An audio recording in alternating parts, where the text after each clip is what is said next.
엄마, 솔직히 조금만 덜 기댔으면 좋겠어요. 72세 박선희님이 최근 딸에게 들은 이 한마디는 마음속에 깊게 박혔다고 합니다.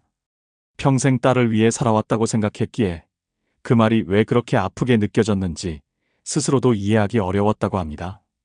연락을 기다려도 오지 않고 만나도 예전처럼 다정하지 않은 딸의 모습에 그녀는 혼란스러웠습니다. 도대체 어디서부터 잘못된 걸까? 이런 생각이 머릿속에서 떠나지 않았다고 합니다. 많은 분들이 이렇게 말합니다. 딸에게 잘해주면 당연히 가까워지고 나이가 들수록 더 챙김을 받는 것이 자연스러운 일이라고요. 하지만 현실은 그와 다릅니다.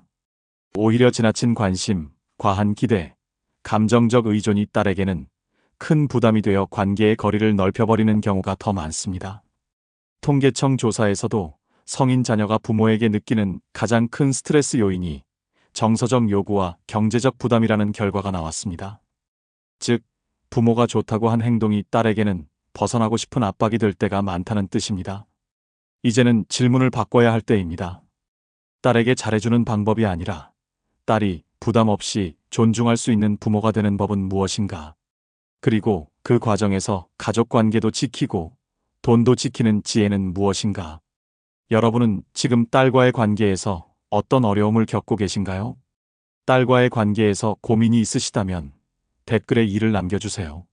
이야기를 시작하기 전에 구독과 좋아요, 알림 설정까지 부탁드립니다. 이 채널을 응원해주시면 여러분의 관계가 한층 더 부드러워지고 마음을 편안하게 해주는 작은 행운이 찾아오는데 도움이 될 것입니다. 그러면 지금부터 자세히 이야기해 보겠습니다. 딸에게 존중받는 첫 번째는 경계를 지키는 것입니다. 72세 박선희님의 이야기는 바로 이 지점에서 시작됩니다. 앞서 말씀드렸던 것처럼 그녀는 딸과의 관계가 점점 멀어지는 느낌을 받으며 마음고생을 하고 있었습니다. 박선희님은 혼자 사는 시간이 많아지면서 자연스럽게 딸에게 기대는 마음이 커졌다고 합니다. 식사할 때마다 딸 생각이 나고 집안에서 작은 일이 생겨도 딸에게 연락하고 싶었습니다. 그래서 하루에도 몇 번씩 전화를 걸고 문자를 보냈다고 합니다. 어느 날 저녁 딸에게서 이런 말이 돌아왔다고 합니다. 엄마, 저도 제 생활이 있어요. 조금만 거리를 두면 좋겠어요. 그 말을 듣는 순간 박선희님은 마음이 철렁했다고 합니다. 섭섭함보다 먼저 찾아온 감정은 당황스러움이었다고 합니다. 내가 뭘 그렇게 잘못했을까? 왜 딸이 이렇게까지 말해야 했을까? 자신을 돌아보는 시간이 찾아온 것입니다. 사실 이런 상황은 매우 흔합니다. 통계청의 2023년 가족관계 조사에서도 성인 자녀가 부모와 연락을 부담스러워하는 가장 큰 이유가 과도한 정서적 요구로 나타났습니다. 즉, 부모가 기대는 만큼 자녀는 거리를 두고 싶어집니다. 정작 부모는 그 이유를 알지 못한 채 서운함만 쌓아가는 경우가 많습니다. 박선희님도 마찬가지였습니다. 그녀는 이렇게 말했다고 합니다. 나는 그냥 딸이 잘 지내는지 궁금했을 뿐인데 그게 그렇게 부담스러웠을 줄은 몰랐어요. 이런 감정의 간극을 좁히기 위해 중요한 첫 번째 원칙이 바로 경계 설정입니다. 부모와 자녀가 서로 지킬 선이 있을 때 비로소 관계가 건강하게 유지됩니다. 그렇다면 현실에서 어떻게 경계를 지킬 수 있을까요? 먼저 연락 빈도를 조절하는 것입니다. 매일 전화를 걸던 패턴을 이틀이나 사흘에 한 번으로 줄이면 딸은 부담을 느끼지 않습니다. 연락을 줄이는 것이 사랑을 줄이는 것이 아니라 딸이 숨 쉴 틈을 갖게 해주는 행위입니다. 둘째, 감정적 의존을 줄이는 연습이 필요합니다. 딸에게 털어놓고 싶은 이야기가 생길 때 바로 연락하지 않고 잠시 시간을 두어 정리하는 습관은 관계를 더 단단하게 만들어줍니다. 여기서 흔히 나오는 반론이 있습니다. 딸이니까 기댈 수 있는 것 아닌가요? 가족끼리 거리두기를 해야 하나요? 이 질문은 충분히 이해됩니다. 하지만 자녀 세대는 부모 세대보다 훨씬 바쁜 삶을 살고 있습니다. 맞벌이, 육아, 직장 스트레스 등으로 정서적 에너지가 항상 부족한 상태입니다. 그래서 지나친 요구가 들어오면 그 즉시 부담으로 느껴질 수밖에 없습니다. 이에 대한 현실적 해결책은 간단합니다. 딸에게 기대고 싶은 마음이 들 때 바로 연락하기 전에 스스로에게 이렇게 묻는 것입니다. 이건 지금 꼭 딸에게 해야 하는 말인가? 오늘이 아니어도 되는 이야기일까? 이 짧은 질문 하나가 관계를 지켜주는 안전장치가 됩니다. 그리고 또 하나 중요한 교훈이 있습니다. 딸이 멀어지는 이유는 부모가 부족해서가 아니라 부모의 경계가 약해졌기 때문입니다. 경계가 회복되면 존중도 함께 돌아옵니다. 이것이 딸과의 관계에서 꼭 기억해야 할 첫 번째 지혜입니다. 딸에게 존중받는 두 번째는 경제적 독립을 지키는 것입니다. 박선희님과 딸 김나영 씨 사이에서 가장 민감한 부분은 사실 돈이었습니다. 겉으로는 연락 문제처럼 보였지만 딸의 마음속 깊은 부담은 다른 곳에서 시작되고 있었습니다. 박선희님은 남편과 사별한 뒤 혼자 생활하며 연금과 몇 년 모은 적금으로 지내고 있었습니다. 겉으로 보기엔 크게 고민될 것이 없어 보였지만 그녀는 종종 생활비가 부족해지는 달이 생겼고 그럴 때마다 자연스럽게 딸에게 도움을 청하곤 했습니다. 처음에는 딸도 흔쾌히 도왔습니다. 하지만 시간이 흐르면서 상황은 달라졌습니다. 딸은 직장과 가정생활을 병행하며 늘 빠듯한 일상을 살아가고 있었고 남편과의 생활비 분담, 주거 비용, 미래 준비까지 모두 신경 써야 하는 시기였습니다. 그러던 어느 날 박선희님은 조심스럽게 한마디를 꺼냈다고 합니다. 나영아, 이번 달에 병원비가 좀 나왔는데 조금만 도와줄 수 있을까? 그 순간 김나영 씨는 한숨을 삼켰다고 합니다. 그리고 조용히 이렇게 말했습니다. 엄마, 나도 여유가 있는 건 아니야. 앞으로 이런 부탁은 조금 줄였으면 좋겠어. 이 말은 박선희님에게 큰 충격이었습니다. 하지만 이 대화 뒤에 숨겨진 딸의 심리는 결코 차가운 마음이 아니었습니다. 그녀는 단지 부담감을 견디기 어려웠던 것입니다. 통계청의 2023 가계금융복지조사에 따르면 30대, 40대 성인 자녀가 부모에게 느끼는 부담 중 경제적 부담이 1위를 차지했습니다. 또한 국민연금연구원의 보고서에서는 부모의 안정적 노후 준비가 되어 있을수록 자녀와의 관계 만족도가 높아진다는 결과도 제시됩니다. 즉, 부모의 재정적 독립은 단순히 돈 문제를 넘어서 관계의 존중을 지키는 핵심 요소라는 뜻입니다. 그렇다면 현실에서 부모가 지켜야 할 경제적 경계는 무엇일까요? 첫째, 생활비 기준을 분명히 정해야 합니다. 딸의 도움을 받지 않고도 유지할 수 있는 최소 비용을 계산해 두는 것이 중요합니다. 이는 내가 어느 범위까지 스스로 감당할 수 있는가를 아는 일이기도 합니다. 둘째, 비상금과 의료비를 따로 확보하는 것입니다. 노년층 의료비는 예측이 어렵기 때문에 이를 위해 별도의 금융자원을 마련해두면 딸에게 부담을 주지 않습니다. 셋째, 딸에게 경제적 투명성을 보여주는 것입니다. 부모가 자신의 상황을 솔직하게 공유하면 딸은 오히려 더 마음 편히 지낼 수 있습니다. 비밀스럽게 감추다가 갑자기 급한 돈이 필요하다고 말하면 관계는 멀어질 수밖에 없습니다. 여기서 흔히 나오는 반론이 있습니다. 부모가 어려울 때 자식에게 도움을 청하는 게 잘못인가요? 자식이 부모를 도와야 하는 것 아닌가요? 물론 도움을 줄 수 있습니다. 하지만 중요한 것은 도움의 빈도와 기대치입니다. 자녀는 부모를 돕고 싶지 않아서가 아니라 자신이 이미 감당하고 있는 삶의 무게가 너무 큰 것입니다. 도움이 반복되면 의무가 되고 의무는 결국 관계의 부담으로 바뀝니다. 그래서 가장 현명한 방법은 이렇게 마음속 기준을 세우는 것입니다. 딸의 도움은 예외적인 상황에서만 받는다. 일상적인 생활은 나 스스로 지킨다. 이 기준 하나가 딸의 마음을 가볍게 만들고 동시에 부모의 자존감도 높여줍니다. 딸에게 존중받는 부모는 많은 것을 받는 부모가 아닙니다. 적당한 거리를 두고 스스로의 삶을 책임지는 모습을 보여줄 때 딸은 마음 깊은 곳에서 진짜 존경을 느낍니다. 딸에게 존중받는 세 번째는 감정 표현 방식을 바꾸는 것입니다. 많은 부모가 딸과의 관계에서 가장 많이 오해하는 부분이 바로 감정 표현입니다. 박선희님 역시 이 부분에서 딸과의 갈등이 깊어졌습니다. 박선희님은 작은 일에도 섭섭함이 쉽게 쌓이는 편이었습니다. 예를 들어 딸이 바쁘다는 이유로 연락이 늦어지면 마음속에서는 여러 생각이 교차했다고 합니다. 내가 너무 기대한 건가? 나를 신경 쓰지 않는 건가? 괜히 내가 짐이 된 건 아닐까 같은 생각들입니다. 그리고 그 감정은 어느 순간 말로 튀어나오곤 했습니다. 너는 왜 이렇게 무심하니? 나한테 신경을 좀 써주면 안 되겠니? 엄마가 그렇게 힘든데 너는 아무 말도 없구나. 이 말들은 박선희님에게는 솔직한 마음이었지만 딸에게는 큰 부담으로 다가왔습니다. 김나영 씨는 이렇게 말한 적이 있다고 합니다. 엄마가 그런 말하면 저는 죄책감만 들어요. 제가 뭘 해도 부족한 사람이 된 것 같아요. 이 짧은 대사는 감정 표현의 방식이 왜 중요한지를 보여줍니다. 부모의 마음이 아무리 선해도 전달 방식이 무겁다면 딸은 스스로 넉넉하지 못한 사람처럼 느끼게 됩니다. 한국가족학회 연구에서도 비슷한 결과가 있습니다.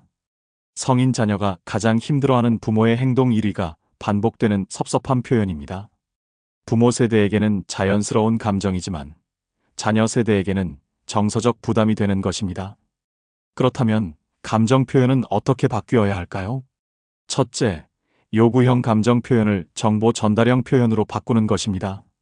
예를 들어, 너는 왜 이렇게 무심하니 대신 요즘 내가 많이 바쁜 것 같아 보이더라. 그래서 연락이 뜸해졌구나 라고 말하는 것입니다.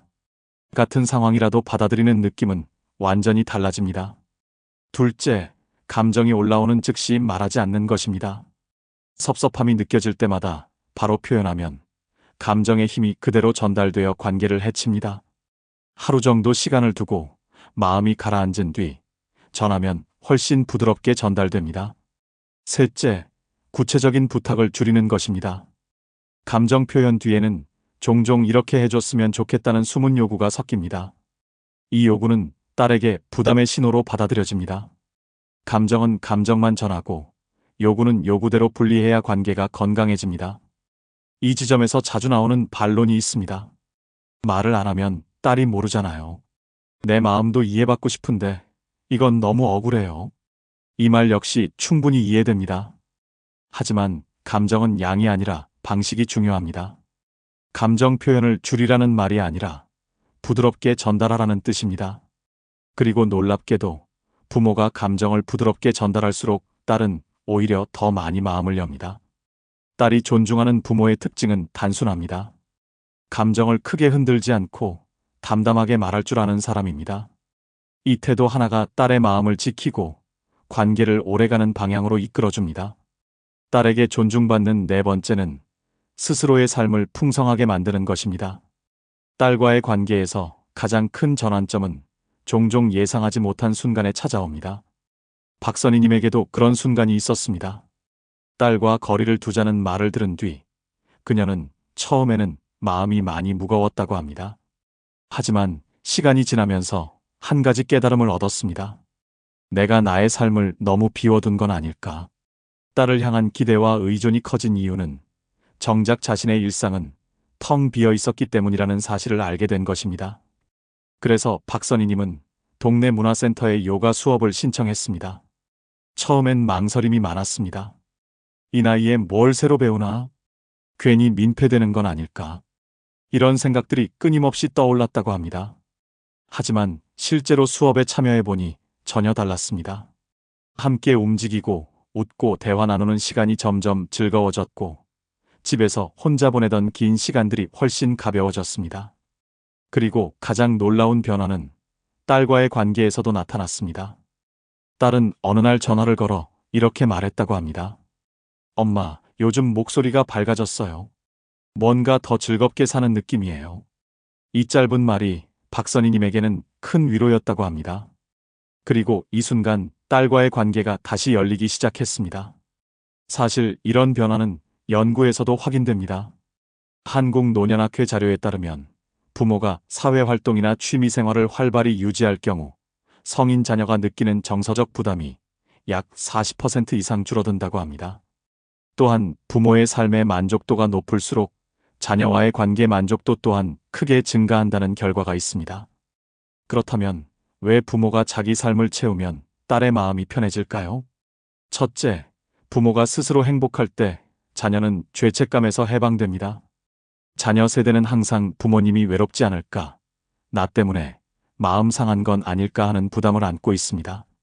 부모가 자신의 시간을 풍요롭게 보내는 모습을 보이면 딸은 마음 깊은 곳에서 안심하게 됩니다. 둘째, 부모의 자립적인 모습은 결국 존중의 대상이 됩니다. 누군가가 자기 삶을 잘 꾸리고 있다면 자연스럽게 그 사람에게 존경이 생깁니다.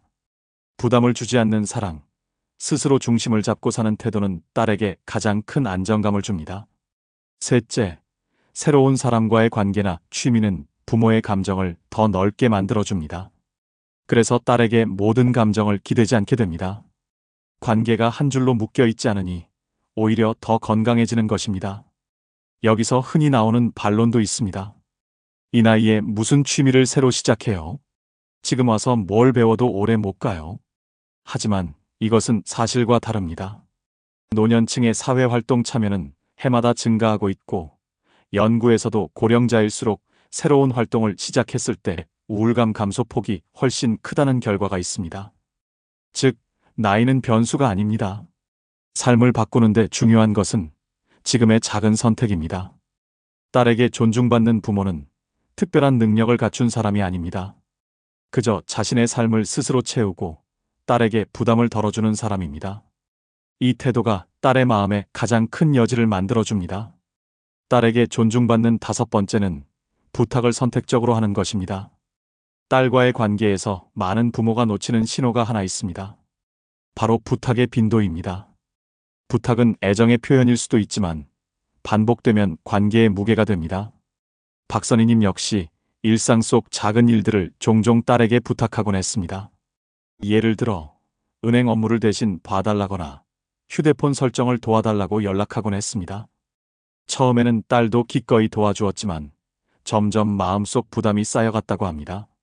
어느 날 딸 김나영 씨는 집에 들른 김에 이런 말을 조심스럽게 꺼냈다고 합니다. 엄마, 제가 도와드리고 싶은 마음은 커요.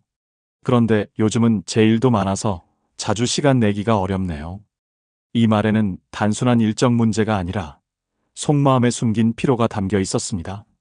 통계 자료를 보면 성인 자녀가 부모에게 부담을 느끼는 이유 중 하나가 자잘한 일을 반복해서 도와야 하는 상황이라고 합니다. 특히 맞벌이, 육아와 결혼 생활까지 겹치는 30, 40대는 부모의 부탁을 감당할 여유가 점점 줄어들고 있습니다. 그렇다면 부모는 어떤 기준을 세워야 할까요? 첫째, 스스로 해결 가능 여부를 먼저 판단하는 것입니다. 이 일은 내가 할 수 있는 일인가? 굳이 딸에게 부탁해야 하는가? 이 질문을 던지면 절반의 부탁은 자연스럽게 줄어듭니다. 둘째, 반드시 부탁해야 한다면 가끔, 짧게, 구체적으로 요청하는 방식이 필요합니다.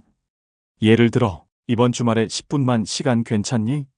휴대폰 설정이 잘 안 돼서 도와주면 좋겠다.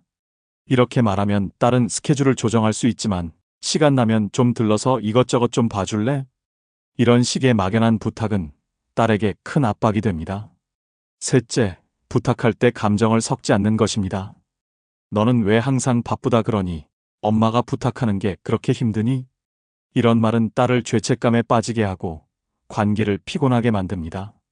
여기서 흔히 나오는 반론이 있습니다. 부모 부탁인데 그 정도는 해줘야 하는 거 아닌가요?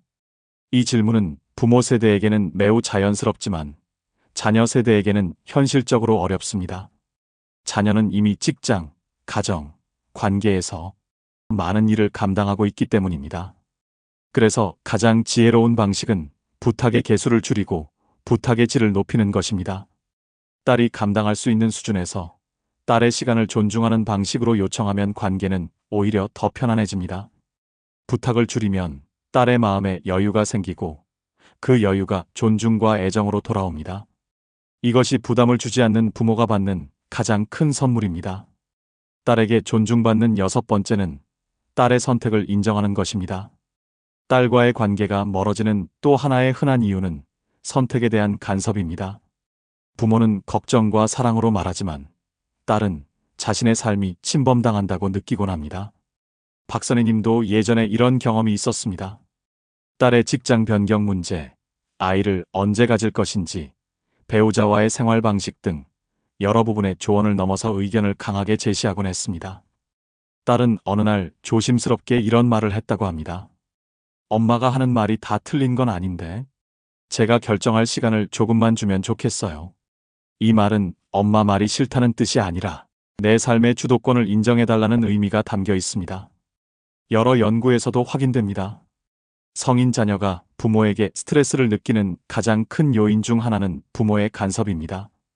특히 딸들은 정서적으로 예민하기 때문에 조언이 잦아지면 감정적으로 거리를 두려 합니다. 그렇다면 부모는 어떻게 해야 딸의 선택을 인정하는 태도를 보일 수 있을까요? 첫째, 조언은 요청받았을 때만 하는 것입니다. 딸이 먼저 의견을 물어본다면 그때는 부모의 경험이 큰 도움이 됩니다. 하지만 묻지 않은 상황에서 조언을 하면 딸은 감정적으로 방어하게 됩니다. 둘째, 딸의 선택을 믿어주는 단 한 문장이 필요합니다. 너라면 잘 결정할 거라고 믿는다. 이 말은 딸에게 가장 강력한 지지이자 존중의 메시지입니다. 셋째, 세대 차이를 인정하는 것입니다. 부모가 살았던 시대와 딸이 살아가는 시대는 전혀 다릅니다. 직장 환경, 결혼, 육아 방식, 인간관계까지 모두 달라졌습니다. 부모의 경험을 딸에게 그대로 적용할 수 없는 이유입니다. 여기서 나올 수 있는 반론이 있습니다. 경험 많은 부모가 조언 안 하면 누가 해주나요? 물론 조언이 필요할 때가 있습니다. 하지만 중요한 것은 타이밍입니다. 딸이 듣고 싶은 순간에 하는 조언은 지혜이지만 딸이 준비되지 않은 순간에 하는 조언은 간섭이 됩니다. 딸에게 존중받는 부모는 딸을 아이로 대하지 않습니다. 자기 삶을 꾸려가는 어른으로 인정합니다. 이 인정이야말로 딸이 다시 마음을 열고 부모에게 다가오게 만드는 결정적 요소입니다. 오늘 이야기 속에서 우리는 딸과의 관계가 멀어지는 이유가 단순한 감정의 문제가 아니라 서로의 삶의 무게가 달라서 생기는 자연스러운 과정임을 알게 됩니다. 부모는 사랑으로 다가가지만 딸은 삶의 균형을 지키기 위해 어쩔 수 없이 거리를 조절하는 순간들이 있습니다. 이것은 잘못도 아니고 누구의 탓도 아닙니다. 그저 세대가 다르고 환경이 다르고 삶의 구조가 다를 뿐입니다.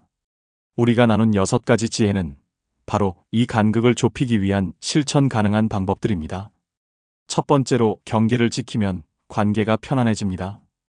부모가 딸의 시간을 존중해주면 딸은 마음의 여유를 되찾고 그 여유가 애정으로 돌아옵니다. 두 번째로 경제적 독립은 딸에게 가장 큰 안정감을 선물합니다.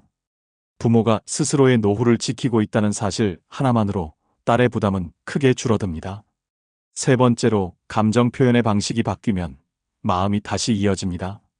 부드럽고 담담한 표현은 딸에게 죄책감을 주지 않고 관계를 더 성숙하게 만들어줍니다. 네 번째로 부모의 삶이 풍성해지면 딸의 마음도 자연스럽게 열린다는 사실을 기억해야 합니다. 부모가 스스로 행복해질 때 딸은 편안함과 존중을 동시에 느낍니다.